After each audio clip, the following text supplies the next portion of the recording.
kehidupan, simbol peradaban, simbol kebanggaan masyarakat Papua, simbol kehidupan.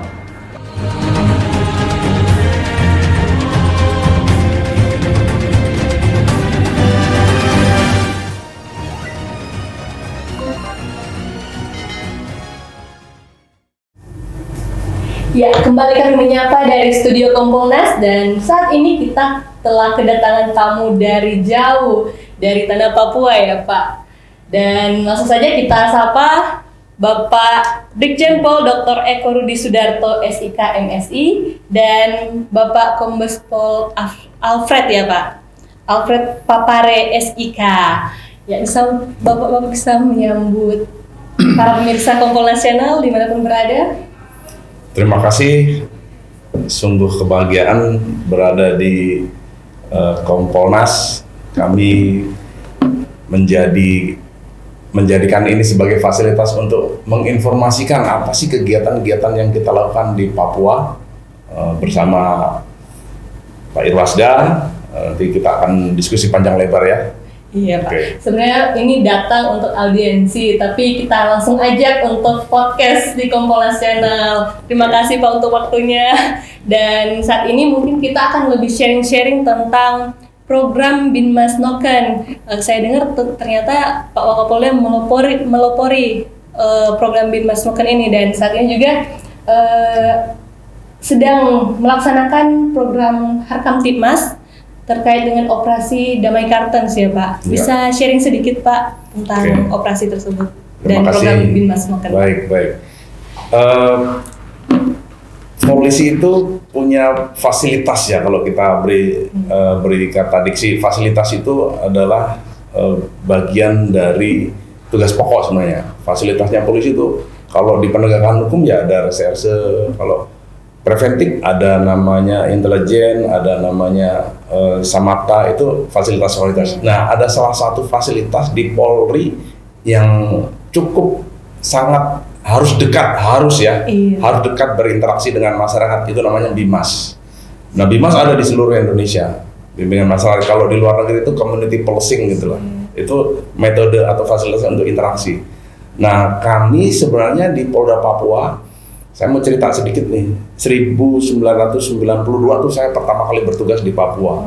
Udah lama ya Pak? Berarti? Sudah lama. Wah, udah sekitar 20 tahun. 5 tahun lebih. Wah, luar biasa. Hampir 27 tahun. Aslinya dari mana Pak? Asli Jogja. Wah, asli Jogja, tapi besar di Cirebon. Jadi orang mana? Orang Indonesia. Oh, siap. Nah, saya cerita 1992 itu, waktu itu Kapolda saya itu Pak Mulyadi, masih ingat, waktu itu masih kombes, kolonel waktu itu. Kemudian berganti kepada Pak Muarsipin. Nah, waktu Pak Mulyadi, Pak Muarsipin itu Bimas sudah ada, namanya lain diksinya. Waktu itu Bimastral. Dari Bimastral, Pak Muarsipin kemudian menamakan Bimas Pionir. Bimas Pionir. Nah, seiring perjalanan waktu, setiap pimpinan berganti, masuklah kemudian zaman Pak Tito Karnavian sebagai Kapolda. Beliau mengaktifkan Bimas ini. Nah, lebih dahsyat lagi, perintah beliau itu pada saat beliau menjadi Kapolri, dibentuklah satuan operasi, namanya Operasi Nemangkawi.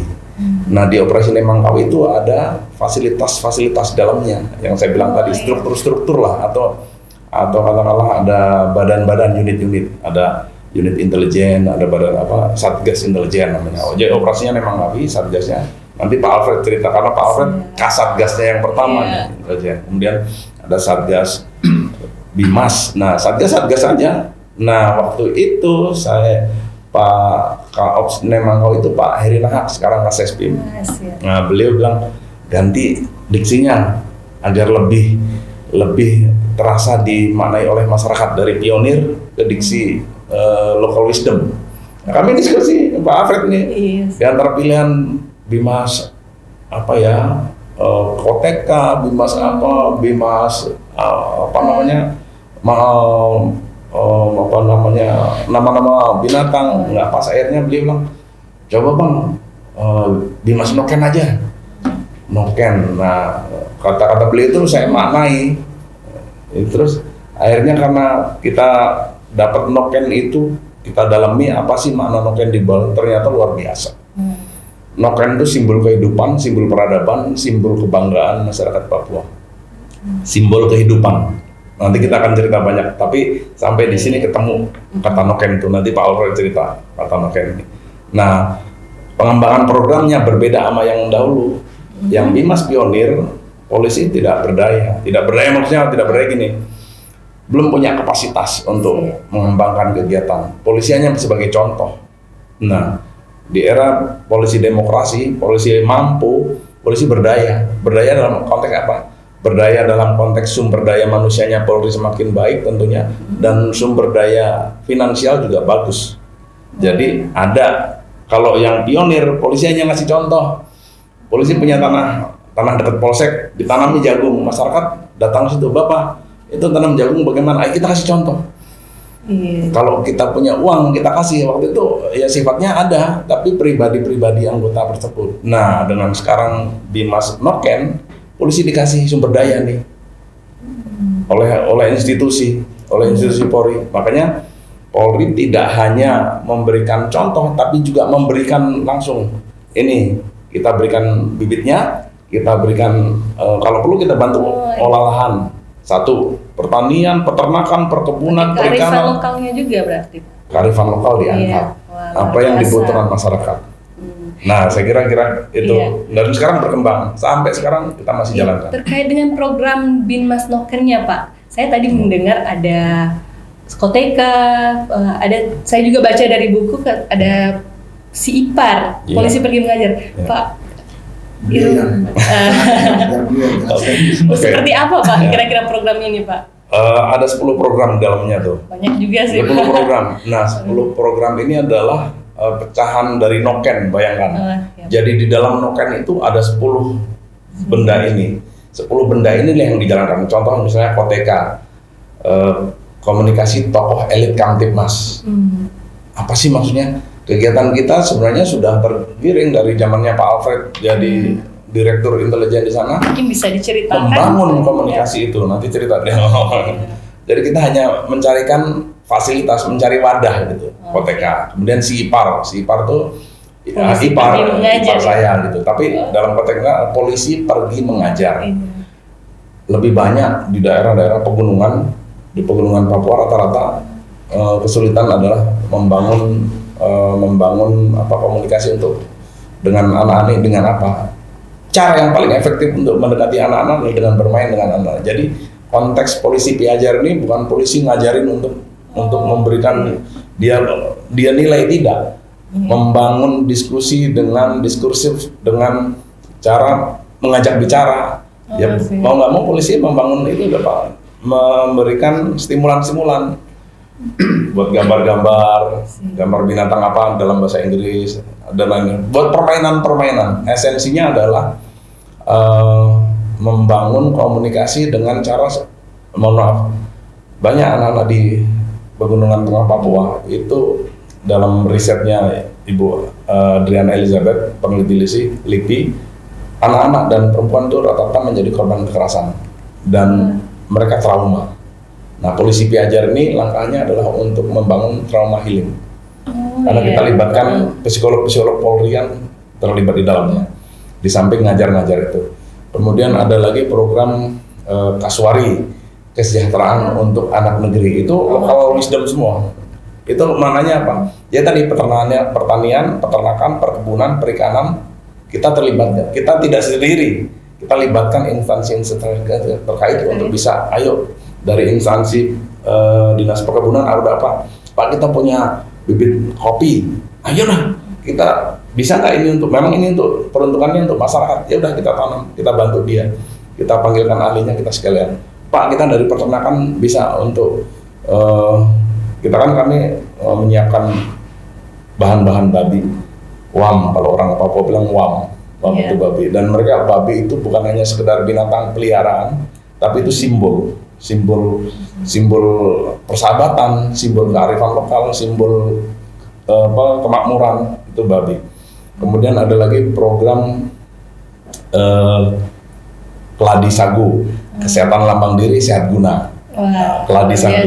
Nah, ini baru 4 program nih, nanti saya tidak akan bahas semua program. Nah, Keladi Sagu ini kita bukan hanya polisi untuk mengobati polisi aja. Kita punya rumah sakit Polri Bayangkara.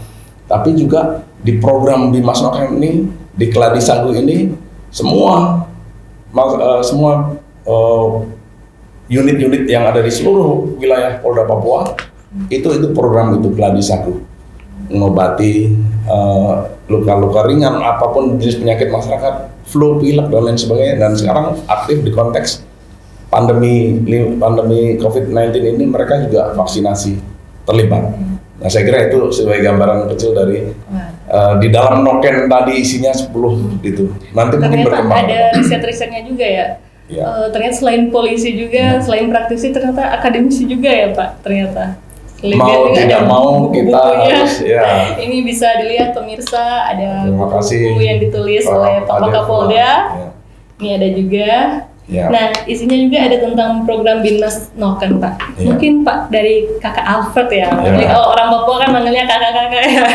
Kakak Alfred bisa sharing untuk program Bimas Noken ini sudah menyentuh wilayah-wilayah mana, Pak? Baik, Kak Devla. Jadi apa yang tadi Pak Wakapolda sampaikan, ya mungkin saya boleh tegaskan di sini bahwa memang roh Bimas Noken itu ada sama beliau, kan? Tadi beliau sudah cerita kenapa sampai kita gunakan istilah Noken, karena berangkat dari keinginan Bapak Presiden, Bapak Jokowi ketika beliau terpilih sebagai Presiden. Beliau sudah menetapkan bahwa dalam setahun beliau akan berkunjung ke Papua minimal 3 kali. Dan beliau akan mencoba untuk menyelesaikan permasalahan-permasalahan yang selama ini orang Papua dalam konteks kelompok-kelompok tertentu minta merdeka atau pisah dari NKRI. Sekian lama beliau mungkin pelajari dan beliau melihat bahwa dalam menyelesaikan konflik Papua atau permasalahan di Papua adalah dengan melakukan pendekatan melalui kesejahteraan. Sehingga Polri ketika itu lewat pimpinan Bapak Tito Karnavian membentuk satuan operasi, dan kita melihat di Bimas, Satgas Bimas itu mungkin pendekatan kesejahteraan ini yang mungkin lebih kita dengungkan, bahkan kita bumingkan untuk pelayanan kepada masyarakat. Karena konteks tadi yang filosofi dari Noken itu adalah juga sama, itu adalah masalah kesejahteraan. Sehingga dengan kebijakan atau keinginan Bapak Presiden tersebut, sehingga Polri secara tahun ke tahun yang melalui Satgas Nemangkawi ketika itu petunjuk atau perintah dari Bapak Kapolri bahwa agar lebih dikedepankan fungsi intelijen dan fungsi Bimas. Kenapa dua fungsi ini dikedepankan? Karena tujuannya hanya satu, yaitu penggalangan. Penggalangan untuk apa? Supaya masyarakat ini kita bisa merubah mindset mereka. Mindset mereka yang tadinya mungkin pengen merdeka, pengen pisah dari NKRI. Nah, mereka bisa berubah dan mereka bisa mengakui NKRI sebagai Papua sebagai bagian dari NKRI. Nah, pendekatan yang bagaimana itu yang dirumuskan tadi oleh Bapak Wakapolda. Ada 10 program kegiatan yang sekarang kita mencoba untuk langsung masuk ke kehidupan masyarakat kita di pelosok-pelosok. Karena kita tahu bahwa masyarakat kita yang berada di pelosok-pelosok ini banyak yang tidak tersentuh dengan program-program pemerintah. Nah, sedangkan polisi ini di semua daerah ada. Sampai ujung tombak kita ada pospol. Nah, jadi harapan kita melalui Bapak Wakapolda dengan program Bimas Noken ini, anggota kita yang terdepan itu di pos-pos itu bisa langsung menyentuh kehidupan masyarakat Papua. Nah, ini yang mungkin tadi sudah dikupas itu, dan apa yang sekarang Satgas Operasi Nemangkawi yang dulunya menggunakan nama Nemangkawi, sekarang kita atas petunjuk dari Bapak Kapolda kita rubah nama juga menggunakan Damai Katens. Kenapa kita rubah nama lagi? Karena pendekatan kita sudah jauh, bukan lagi pendekatan secara represif, tapi preemptif dan preventif. Ini yang sekarang kita coba untuk masuk. Harapan daripada program ini, yang pertama ya tentu kita membantu masyarakat untuk meningkatkan kehidupan mereka dari sektor ekonomi. Kemudian yang kedua ya masyarakat bisa melihat bahwa ya pemerintah baik di tingkat pusat sampai di daerah ini memperhatikan mereka. tidak membiarkan mereka, dan mereka juga tidak merasa terasing di tanah mereka sendiri. Sehingga harapan kita, kelompok-kelompok yang tadinya mungkin juga berteriak minta merdeka, ya mereka juga bisa keluar dari hutan, turun dari gunung, bergabung dengan masyarakat umum untuk membangun daerah mereka masing-masing. Itu mungkin yang kami ingin tambahkan. Apakah kalau di pedalaman itu program ini sudah sampai ke sana, Pak? Sampai Dalam operasi pelosok-pelosok? memang kami sudah masuk, tapi memang mungkin tidak masif karena mungkin ya banyak hal juga atau banyak kendala yang kita hadapi. Yang pertama mungkin anggaran juga. Kemudian selain anggaran, waktu yang mungkin terbatas karena namanya operasi kan dibatasi oleh waktu. Nah sekarang ada operasi Rasaka Kartens yang jangka waktunya itu setahun. Nah ini yang Pak Wakapolda mencetuskan untuk program Bimas Noken ini ada 10 bentuk kegiatan Bimas Noken yang akan dilaksanakan dalam tahun. Ada kendala-kendalanya nggak, Pak, dalam menjalankan operasi-operasi ini? Nanti beliau yang jawab. Kembali. Ya, Kendala. saya langsung aja. Kendala yang paling utama tentu ada di dukungan budget. Budget. Anggaran ya. Iya. Dan tentu Polri juga harus berhitung. Saya tidak paham sekali dalam konteks bentuk anggaran, tetapi memang berhasil tidaknya sebuah misi, apapun misinya, adalah dukungan itu. Logistik, anggaran, metode. Ya, kalau nggak ada itu, mission impossible. Kita beruntung program presisi Pak Kapolri itu salah satunya mention tentang soft approach policing dan restoratif justice yang notabene kedua itu memang di Papua sudah lama dilakukan, dan apa yang menjadi program Pak Kapolri presisi ini kedua tadi diandalkan di sana, soft approach policing dan restoratif justice. Nah Pak, ini kan saya juga baru dapat bukunya ya Pak, kemarin ke Papua. Dan ini baru baca-baca sekilas, dan ini ada foto-foto yang menarik Pak, dan ingin saya tanyakan. Pemirsa Kompol Nasional, ini ada foto, mau menanyakan Pak, ini sedang apa Pak? Waktu itu kita berkunjung jadi kami punya 2000 Bintara Noken tersebar di 17 wilayah pendidikan. Salah satunya adalah pendidikan di Bimas, Pusdik Bimas di Banyu Biru di Jawa Tengah. Saya sedang mengunjungi anak-anak saya di Banyu Biru. Pak Alfred waktu itu kami di wilayah Metro. Di Metro beliau. Luar biasa ini Pak. Ini banyak foto-foto yang menarik. Pemirsa Kompol Nasional kalau ingin bukunya bisa langsung ini. Saya sudah soft copy-nya saya sudah sebar jadi tinggal buka saja www.bimasnokenpolri.com, itu websitenya Bimas Noken Polri, dan juga ada di kami punya Papua Enhancement Research Study, websitenya juga www.papua enhancementresearchstudy.com. Semua buku-buku kita dan kegiatan kita baik empirik maupun konsep teori praktek ada kita. Mungkin pemirsa Kompol Nasional yang ingin mencari informasi tentang bukunya bisa dilihat di website di bawah ini, mungkin bisa dilihat langsung saja ya. Dan ini juga ada salah satu buku tentang jejak cinta di Papua. Wah, judulnya menarik juga Pak. Tapi ini ada, saya baca tentang pahit manis kopi Papua Pak. Ini bisa diceritakan sedikit Pak, ini terkait dengan program yang ada Pak? Secara sederhana begini, cita rasa kopi itu pahit gitu ya. Tetapi di dalam pahit itu ternyata banyak filsafat yang kita peroleh. Kopi Papua, by the way, to be honest nih, orang-orang kopi bilang itu meningkat boomingnya setelah Bimas Noken masuk. Jadi waktu itu kita itu sudah komunikasi sama orang-orang yang sudah bekerja di kopi. Salah satunya adalah siapa? Pak Peter ya. Yang yang memproduksi orang Amerika itu, yang di Freeport tuh. Bung Peter. Sekarang Pak Peter. Nah, orang Amerika ini dia udah bekerja di kopi, dia bilang, saya ingin program apa yang benar-benar bisa membuat masyarakat pegunungan kopi di Jerman. Karena apa? Banyak cerita, banyak angle yang diambil. Tapi saya ngambil satu angle. Kopi di pegunungan tengah Papua itu subur-subur sekali.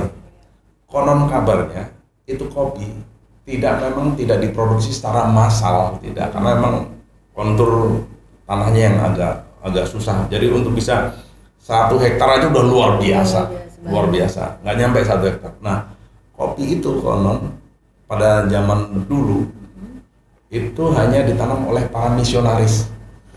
Misionaris itu nanam kopi 1-2 pohon terus berkembang, dia hanya kebutuhannya sendiri, hanya untuk kebutuhannya sendiri, karena memang sudah terbiasa ngopi. Kalau di luar negeri mungkin ya beliau kan rata-rata dari luar negeri, dari Belanda, dari Eropa, misionaris itu dari situ kemudian tertinggal lah sampai sekarang jejak-jejak kopi itu. Kemudian memanfaatkan masyarakat setempat untuk membesarkan kopi-kopi itu. Nah, kami dari Bimas Noken lihat ini sebuah peluang untuk interaksi.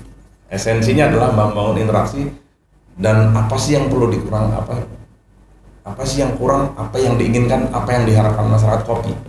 Jadi primadona dong Pak. Sekarang menjadi primadona. Kopi Papua is always di hati. Makanya saya baca kalau tidak mencoba Arabica Wamena, jangan mengaku penikmat kopi ya. Bagi penikmat kopi. Beliau waktu itu di Yaukimo ya, Kapolres di Yaukimo ya. Kami di Pegunungan Bintang. Itu kopinya juga luar biasa. Semua pegunungan tengah Papua ada kopi. Saya waktu itu lihat nggak sempat karena memang agak jauh tuh. Tapi tahu hasilnya karena kita disuguhkan kopi di Pegunungan Tengah. Setiap ke Pegunungan Tengah kita selalu ingin kopi yang lokal, disajikan kopi lokal itu. Dan cita rasanya berbeda. Pahit, tetapi dalam pahit itu ada cerita banyak. Iya, bisa dilihat pendekatan ke masyarakat jauh lebih efektif ketika ada kearifan lokalnya ya Pak, berarti. Kita berangkat dari situ, kita lebih banyak harus mendengar. Mungkin Tuhan tuh sayang sama kita bahwa kita punya telinga 2 itu harus mendengar mereka. Kita dengarkan, mungkin mendengar. Kalau kita benar-benar mendengar dan menyimak kemudian memahami, baru kita sampaikan. Oh iya. Dan kita banyak menemukan hal yang saya ceritakan dalam 2 buku itu bersama Ibu Christine. Itu karena banyak mendengar dari masyarakat. Saya kira itu esensinya. Wah, luar biasa. Ini mudah-mudahan wilayah-wilayah lain juga, satker lain bisa mendapat contoh apa yang dilakukan oleh Polda Papua ya Pak. Amin. Ada terobosan-terobosan yang dilakukan, semoga bisa menjadi contoh untuk yang lain. Dan mungkin dari Kakak Eko dan Kakak Alfred ada solusi untuk teman-teman lain, rekan-rekan lain untuk program-program ke depan yang bisa menyentuh ke masyarakat. Nah, Kakak Alfred dulu. Ya. Baik, Adevla, jadi mungkin pesan dan harapan saya. Iya Pak. Kebetulan saya juga sebagai anak Papua, bahwa potensi pemuda-pemuda Papua itu sangat banyak, ya terutama di bidang seni. Banyak orang Papua yang memiliki suara-suara emas. Wah. Artinya mereka juga bisa mengembangkan bakat mereka. Dan kalau kita berbicara potensi sumber daya alam, itu apalagi, itu sangat-sangat luar biasa di Papua. Nah, salah satu contoh juga yang tadi Pak Wakapolda sudah sampaikan, di bidang pertanian aja banyak komoditas-komoditas yang bisa kita kembangkan di sana.